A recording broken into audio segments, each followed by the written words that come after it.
Welcome to the People of DearDoc, an DearDoc Podcast, the show that brings you closer to the heart of our company.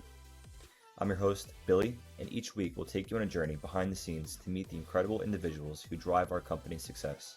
From marketing to product development, HR to sales, we're here to showcase the real people, the real stories, and the real passion that makes our workplace extraordinary. Whether you're a new hire that's eager to learn about our culture, or a seasoned pro looking to connect with colleagues that you've never met, this podcast is your invitation to join us in celebrating the unique talent that makes us who we are. So grab your favorite headphones, settle in, and get ready to meet the faces behind the roles as we dive deep into the heart of our company. It's time to discover the stories that inspire us, the ideas that drive us in the incredible journey that is DearDoc. Welcome to the People of DearDoc, an DearDoc Podcast. Let's get started. All right. Welcome back to the People of DearDoc. Long-awaited return. We have an awesome guest coming on today, Jarrett, joining us both in office. Jarrett, what's up? How's it going? Good. So let's start off and give like a kind of brief background. Like, where were you before coming to DearDoc?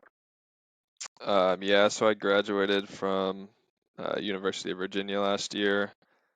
Moved back home to California for a couple months, started applying to jobs, then moved to New York, found DearDoc, interviewed with Sophie, Eric, and Alyssa, and then ended up getting the job and taking it, and I've been here for, I believe, like 4 or 5 months now. It's been awesome. Sick. Did you know you wanted to get into sales, or was that kind of something you stumbled across? One of my roommates is in sales, and he enjoyed it. I kind of had him walk me through what the day-to-day was like. I thought it would be something that could be kind of cool. So I started applying for sales jobs, also a couple tech jobs, and just happened to get this one first. Nice. So it was kind of in the plans, but I wasn't set on it.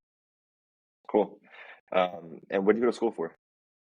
I started out econ for my first year, and then stats for the next year and a half, and I ended up taking a year off and then coming back and finishing with American Studies. So it was kind of all over the place, but I had no idea what I wanted to do.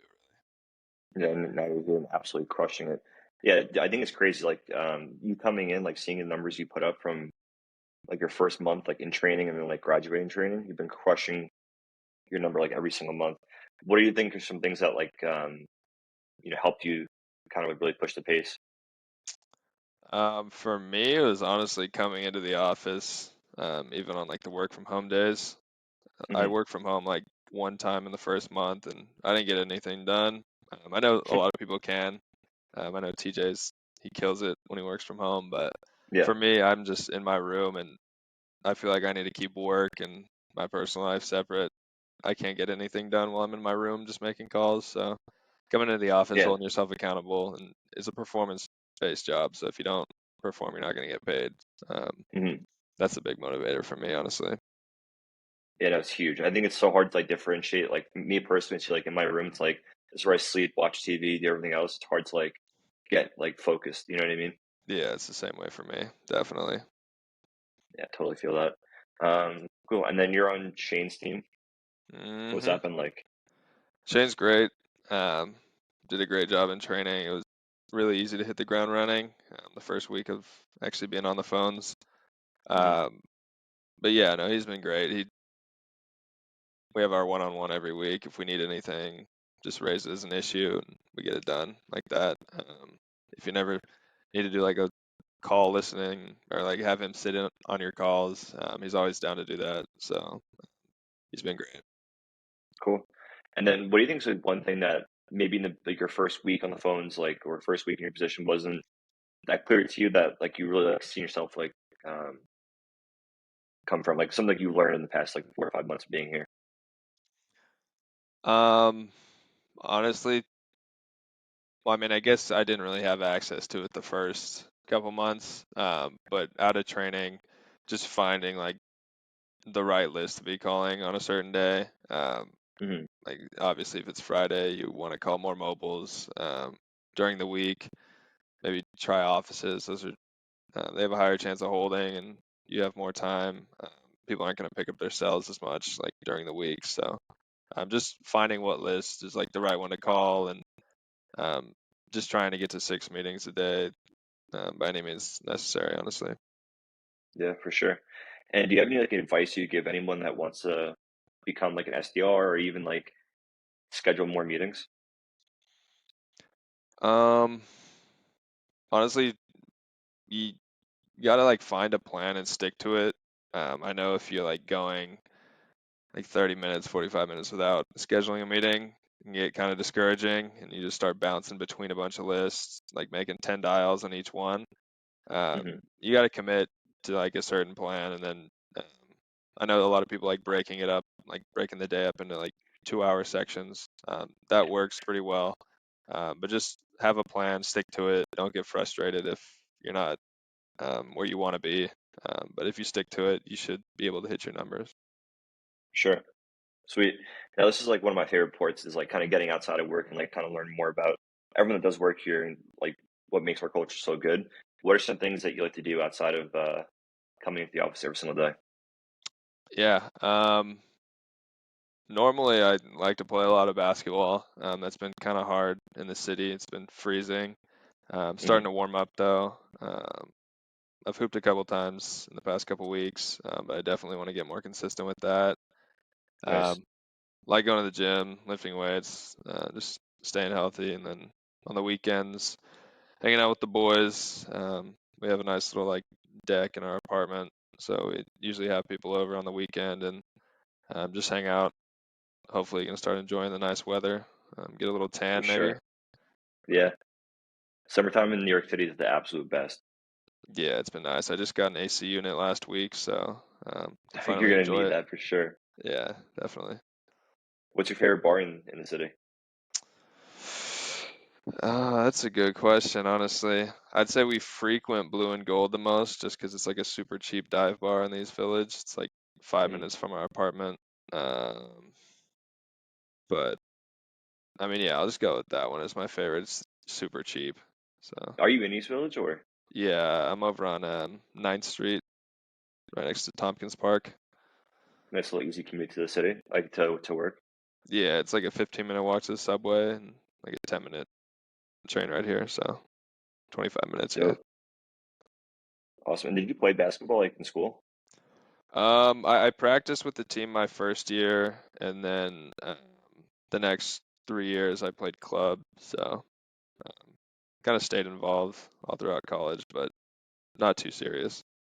You gotta find a league to play over here. Yeah, I know. I want to play indoors, but it's kind of hard finding that stuff. Is it? I know Eric does some like thing where he does like volleyball with like a bunch of people. I'm sure they probably have something like that where it's Yeah, like basketball and other sports. it's probably through like the Volo thing. It's like the sports club that does a bunch of leagues and stuff around the city. We were thinking about Might be, doing that. Yeah. yeah, that'd be cool. Might be something like that. All right, and then the last segment we do. This is like rapid fire questions. You like whatever first thing comes to your mind, just that's the answer you rock with. All right. All right, first one is you win the lottery, $100 million tax free. What's the first three things you're buying yourself? Buying a crazy pad in LA. Mm, Probably also get like a nice truck, like a Chevy or something. there you go. And then probably go with like a watch, a nice little Rolex or something. Do you have a specific Rolex you want? I like the 1908. I think it's called the Perpetual one with like the green leather wristband. It's kind of Oh nice. no, classy. Yeah. Cool. All right, now you're gonna open up a restaurant. What would it be called, and what kind of food and like style would you have in it?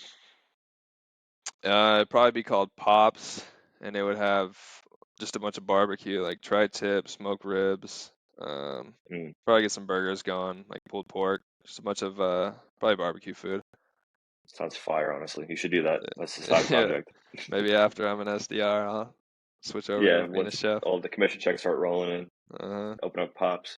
All right, now you have to create a new sport in the Olympics that you're gonna be the main athlete for. What is it gonna be? What are you so good at that you're gonna win for our country?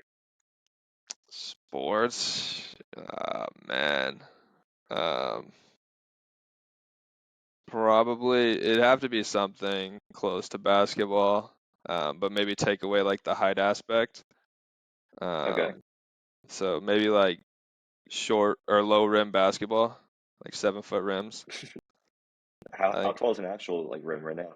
it's 10 feet, so that's why the big 7 footers can dominate. But you level the Yeah. playing field, I promise, man. I promise I can bring us You'll be home with out there. gold. Yeah. Let's go. Let's go. And the last one, if you could have any superpower, what would it be and why? I think it'd be pretty sick to. What's up, Shane? I'd probably do super speed, honestly. Super Make speed? time slow down a little bit. Um, Mm. could mess with some people also. And Yeah, you can if go I was like anywhere late for super fast. work, yeah, it's either that or flying. But I think super speed would be a little more fun. Cool. Yeah, I mean, super speed. I would always choose super smart if I had to pick one. Super smart. I feel like I watched a video once that it was like a old TV show, and like the guy's able to figure out anything. He had a football in his hand, and he saw like a diagram like where to like angle his hand and like throw it. Oh, And I always figured you could probably make anything up from that point. yeah, you could, but Or flying would be a good one too. yeah. No, that's a good point. That's a good point. But then execution comes into play, and Very you got to true. be able to execute the trajectory of the throw. Can't just be Yeah, it's smart. like, yeah, you can have all the information. You got to actually put it all into play. Yeah. Cool. All right. So to wrap us up, yeah, thanks for coming on. It's awesome to see like your journey here so far, the first few months. You've inspired me to like hit the phones more, do more office lines, and just get better. And I'm sure same thing for a lot of people. Any like closing words to kind of sign us off here? Um, so thanks for having me on. Yeah, to anyone who wants to get into like an SDR role, you just got to be persistent, come in every day with the same mindset, whether you book 0 meetings or 10 meetings the day before. Just keep filling your pipeline and good things will happen. Sweet, dude. Thanks for coming on. Appreciate it.